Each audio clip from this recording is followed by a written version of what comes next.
आपने दुनिया की कई रहस्यों के बारे में सुना होगा, लेकिन क्या आपने कभी जापान के एक रहस्यमय गांव के बारे में सुना है जो आज भी कई अनसुलझे सवालों का जवाब ढूंढ रहा है। यह गांव है ओनोमोरी, जो जापान के एक छोटे से पहाड़ी क्षेत्र में स्थित है। इस गांव का नाम आज भी रहस्य में लिपटा हुआ है। आप सोच रहे होंगे ऐसा क्या है इस गांव में जो इसे इतना रहस्यमय बनाता है। ओनोमोरी जापान के सबसे पुराने गांवों में से एक है, लेकिन आज ये बिल्कुल खाली पड़ा है। आप इसे एक भूतिया गांव कह सकते हैं, लेकिन सवाल ये है कि यहाँ लोग क्यों नहीं रहते। दरअसल इस गांव में आज से कुछ दशक पहले तक लोग रहते थे, लेकिन एक दिन अचानक सभी लोग गांव छोड़कर चले गए और तब से अब तक यहाँ कोई नहीं आया। क्या ये गांव सच में भूतिया है या फिर इसके पीछे कोई और वजह है? कई लोग कहते हैं कि इस गांव के लोग एक अजीब सी बीमारी का शिकार हो गए थे और कुछ का कहना है कि ये गांव प्राचीन जापानी कब्रिस्तान के ऊपर बसा था और वहां की आत्माएं आज भी इस गांव में विचरण करती है।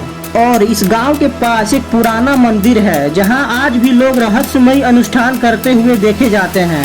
यह जगह आज भी हिस्टोरियंस और रिसर्चर्स के लिए एक पहेली बनी हुई है। लेकिन एक और दिलचस्प बात यह है कि गांव के बाहर जो सड़क है वो किसी अजीब तरीके से टूट फूट चुकी है, जैसे मानो समय ने इसे धीरे धीरे खत्म कर दिया है।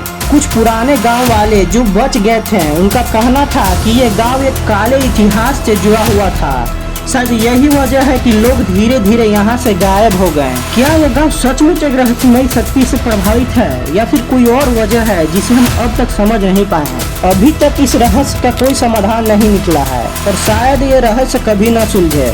लेकिन एक बात तो साफ है कि ओनोमोरी गांव आज भी एक रहस्य बना हुआ है जो अनगिनत सवालों के साथ खड़ा है। अगर आपको ये वीडियो पसंद आया हो तो हमें कमेंट करके बताएं कि क्या आप इस रहस्य को सुलझाना चाहेंगे। और अगर आपने अभी तक हमारा चैनल सब्सक्राइब नहीं किया है तो जल्दी से कर लें।